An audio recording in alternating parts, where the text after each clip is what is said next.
Hello, I'm Bob Ross, and I'd like to welcome you to the 24th Joy of Painting series. If this is your first time with us, please allow me to extend a personal invitation for you to drag out your brushes and some paints and paint along with us each show. And if you've been with us before, allow me to thank you for inviting us back for another series of painting shows. Tell you what, let's get started today and have them run all the colors across the screen that you need to paint along with us at home. And while they're doing that, let me show you what I've got up here. I have my standard old 18 by 24 inch canvas, but you use any sizes you want. This is a pre-stretched double prime canvas. Then I've covered the entire canvas with just a very thin, even coat of liquid white. Now, liquid white is an oil-based paint that allows us to actually blend color up here on the canvas rather than working ourselves to death on the palette. Just makes painting easy. So it's a fantastic day here. I thought we'd just do a very warm little scene that makes you feel good in here.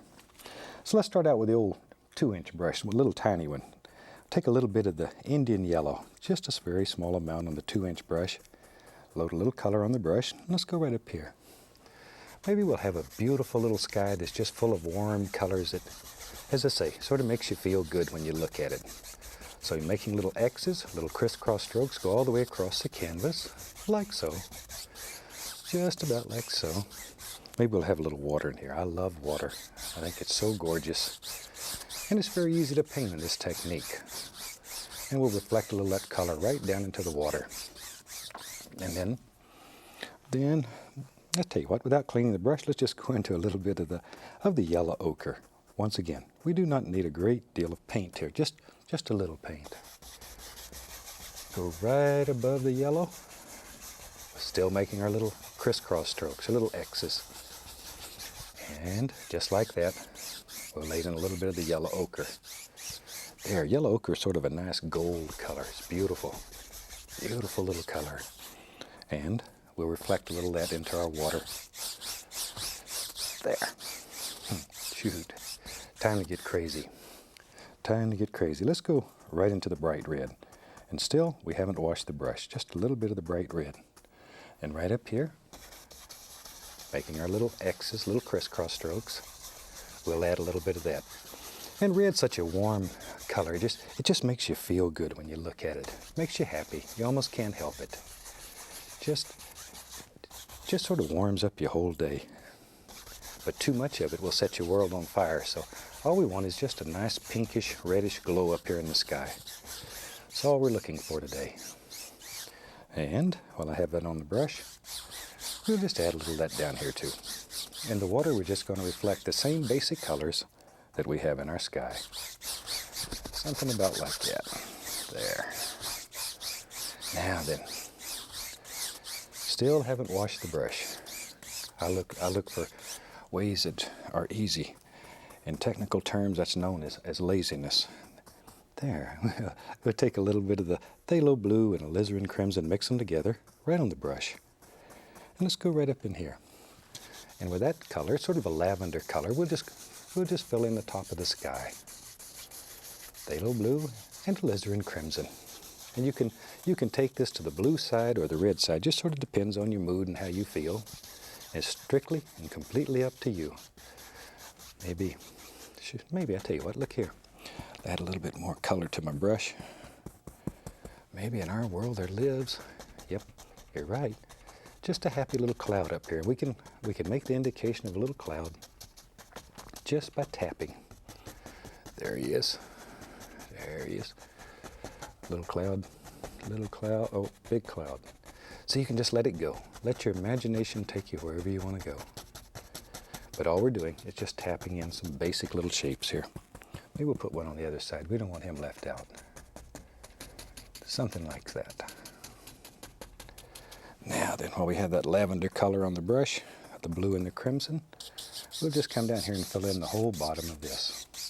Once again, all we're doing here is just reflecting the colors from the sky into the water. There we are. Now then, let's take and wash the old brush. We wash our brushes with odorless paint thinner, and I really suggest that you use odorless thinner or you'll become very unpopular around the home front. There's a screen down here in the bottom of the bucket that I scrub the brush against, and we'll shake it off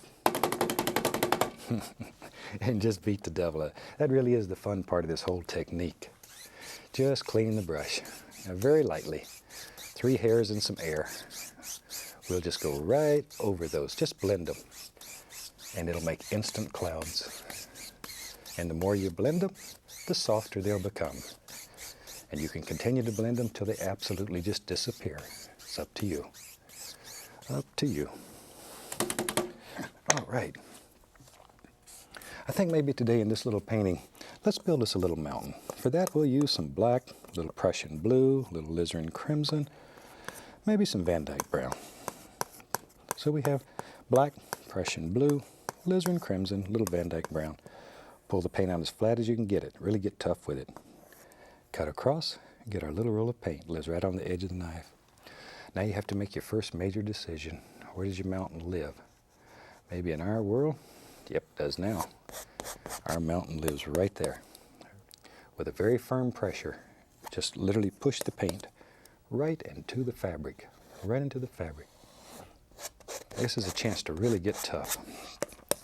Take out all your frustrations and hostilities and whatever. Maybe there's another little peak right there. Wherever you want them. Wherever you want them. This technique is so fantastic because it allows you individuality. We use no patterns, no tracings. And we just want to show you a technique and turn you loose on the world. Because the canvas is wet, you can move this paint. You can pull it. It'll slide right on top of there. Just like so. Now if we had a dry canvas, at this point you'd be in agony city because the paint will not move like it does on this wet surface. And that's what the liquid white does. It allows us to actually blend color right up here. Blend color. And it's also an excellent way here of laying out your whole mountain. By pulling it in the direction like this, downward, you can begin laying out all different ideas for highlights and shadows in your mountain without being committed. There we go. Now then, let's put a little highlight on that mountain. Today, let's take titanium white. I'll reach up here and we'll get a little of the midnight black. I want a grayish color. So just black and white, like that. There, just makes it a little, but I want to leave it sort of marble, so there's a lot of things happening in there. Pull the paint out, and once again, our little roll of paint right on the edge of the knife. Touch, no pressure, and just follow right down the mountain there. But no pressure, absolutely no pressure. There, if you've painted with us before, you've probably heard me talk about when I was teaching my son Steve to paint. I used to tell him just to pretend that he was a whisper that just floated right across the mountain. And that way he understood how delicate of a touch. So maybe that's a good analogy, good way to remember it. Just be a whisper that floats across here. Very delicate. And by applying no pressure, it allows this paint to break. In other words, it leaves all these little holes in it. And that's what really makes it look neat. Makes it look like a mountain. And it's very simple. There. Now let's make us a shadow color. For that, we'll use a little white. Oh, a little bit of the Prussian blue. Maybe just a touch more. I'm gonna add a little Van Dyke brown, maybe even a little black in there. What the heck? Even put a little crimson. Ooh, I like it. I like it. That's a nice color. Just sort of decide what color you want your shadows to be, and that's what they should be. Our little roll of paint. We can go right up in here. And now we can begin putting in the indication of all kinds of little shadows in there. I'm going to add just a touch more blue to my color, just so it shows up a little better and you can see it. There. There. A little touch in here. Every highlight needs its own individual shadow. If it doesn't have its own shadow, it just sort of lays there dead. It won't play with you. There. Something like that. And you can sort of play back and forth. Maybe you want to go back in here and just change the shape of this a little bit so it has a little more character to it. You can do that because on this piece of canvas you have total and complete power. You can literally do anything here. You have ultimate power on this piece of canvas. Shoot, when I go home, I don't have power over anything but the garbage. But here, this is my world. And I can do anything here. I can move mountains. Change the course of rivers. Anything that I want to do. There. Put a little shadow right underneath there. Okay. Maybe here and there, a little something like that. Now we'll take a clean, dry brush and just tap. I want to diffuse the base of this mountain so it looks like it's sort of laying in the mist down here. But always follow the angles. Follow those angles. There, and then lift upward. Just enough to take out the tap marks and to blend everything together. Like so. There. See there? That's all we need. Tell you what, sometimes it's a lot of fun. Let's do this. You begin seeing things here. I like to have a lot of depth in my paintings. So we'll just put another little range of mountains right here. Just drop them in, same way. And watch how it pushes that first range back. That's simple. Just put them in, same exact way as we did the others. Scrape off the excess paint, blend them out. There we go. Something about like that. Back to our little highlight colors, the gray color. Same thing. Follow those angles. Gotta make those little noises or it just doesn't work. Maybe this one, yeah, it comes right down like that. See, we could pull it over here and blend it together. But notice the angles. Angles are very important. If light's coming through here, it's only going to strike at a given angle. So most of your highlights will be in the same basic angle, and most of your shadows will be in the same basic angle, depending on where your light's coming from. There. Something like so.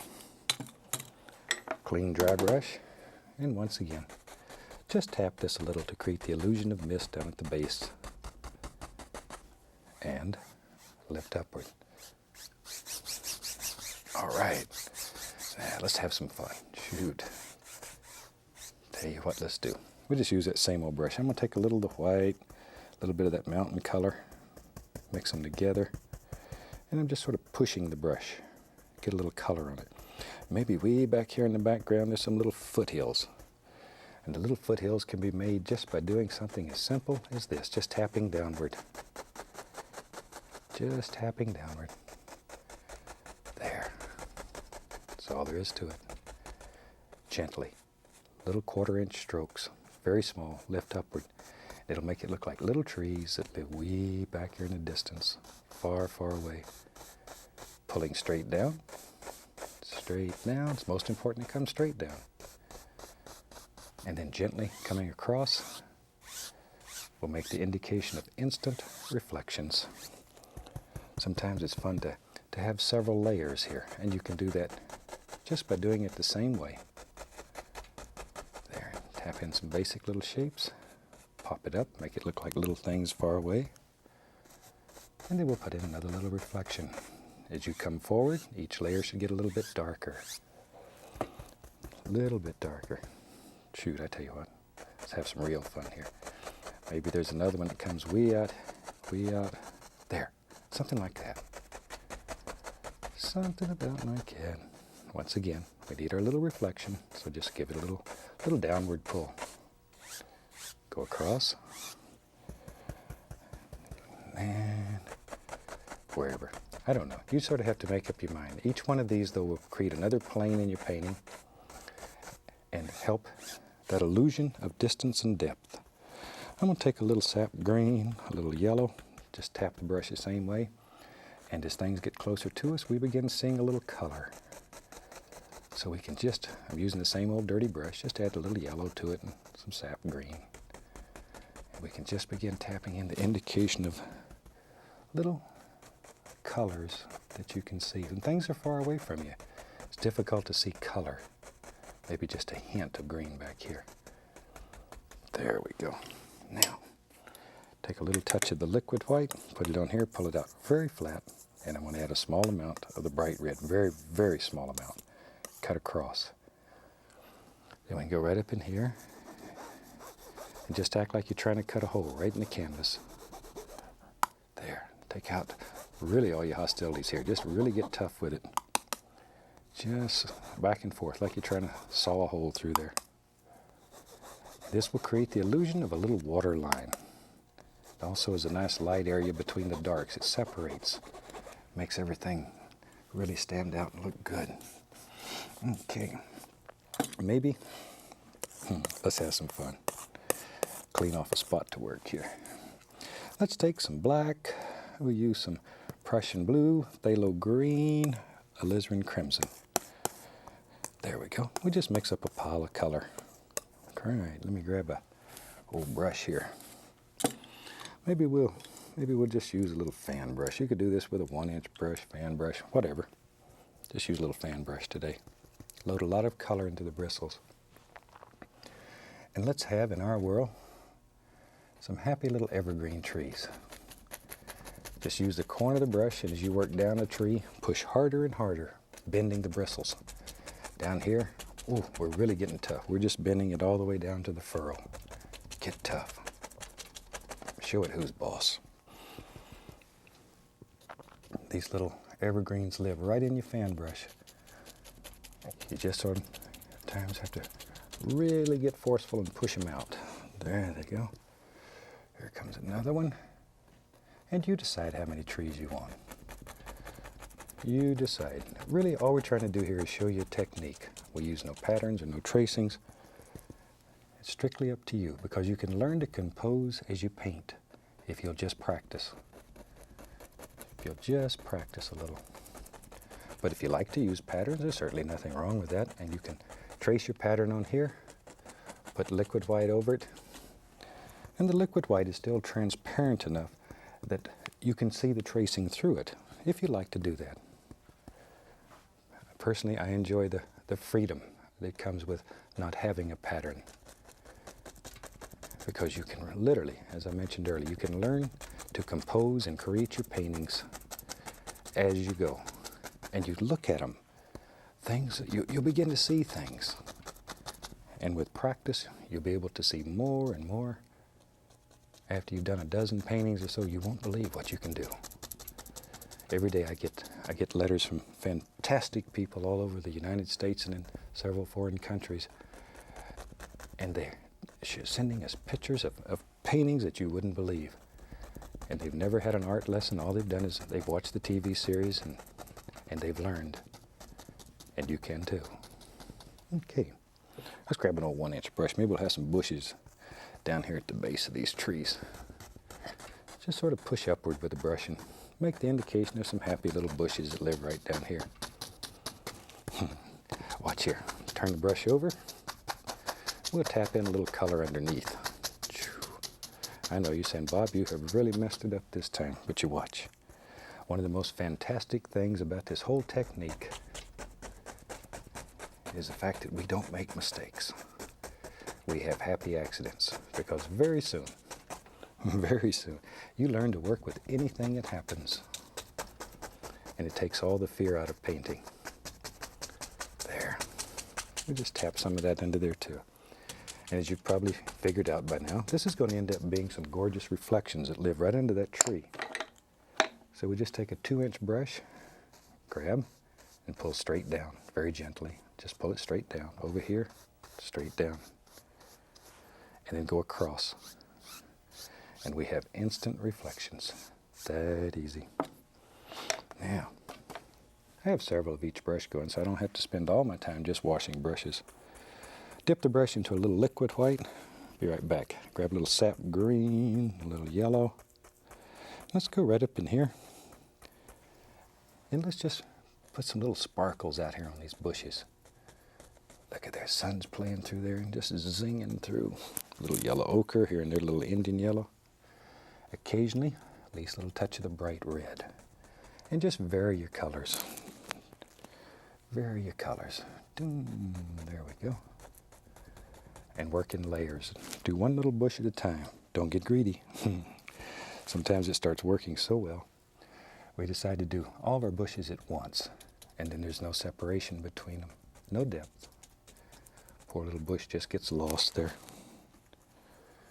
There, a little heavier in the yellow ochre, just enough to change the flavor a little bit, make it stand out as an individual. There we go. Now, on the other side, we'll do the same basic thing. Sap green, cad yellow, Indian yellow, yellow ochre. There. Grab a little bit more of the green. Doom. Look at that. Did you ever think you could make all these gorgeous bushes that easy? You really can. Really and truly can. There. Okay, and maybe, tell you what, let's have some fun. Let's just reflect a little of that down into the water. I don't want a lot of reflection, but just a little. Just tap a little of that color right down into the water. On the other side, same thing. There. You can make some of the most beautiful reflections in this technique that you've ever seen.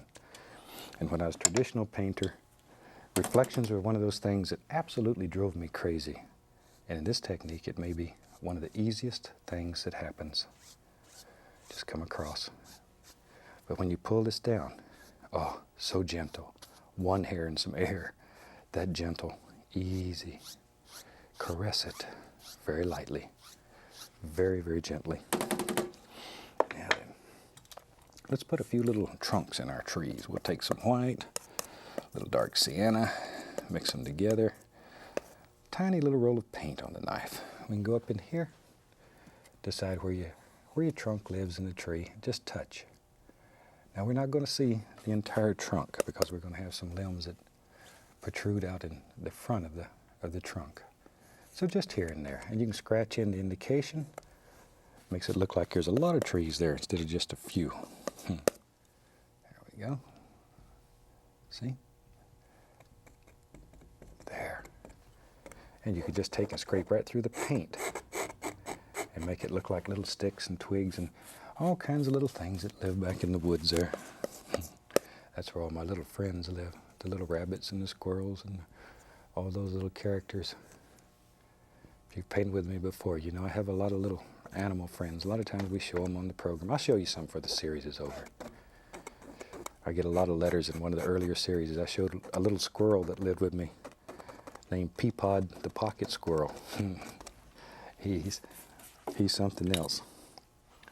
And now he's an old squirrel. He's just about ready to turn loose. And we turn all of our animals back to the wild. We don't keep them. We don't try to make pets out of them. Okay, let's take a little sap green and a little yellow, make a dark green here. And let's just begin putting some highlights on some of these trees. As you work down the tree, allow it to get darker and darker and darker until it just fades right off into the very dark color. Remember that your light's coming predominantly from the right in this painting. Your mountain tells you so right there. So a little more color on the right than on the left. We'll give that indication in your trees. There. But see, down in here, keep it very dark because you need a nice shadow area in there. It makes them look deep, very deep. There we go. A few over here. Something about like that. This old tree needs some. There we go. Just drop them right on. There. Darker, darker, darker down here toward the base. Shoot, we got some nice highlights in the evergreens. Now then, all this needs something to stand on so it doesn't fall over in the lake area. And well, that might be a river. Whatever you want it to be. We'll take some Van Dyke Brown and let's put some land under all this. Pull sort of the angle that you think the land would flow.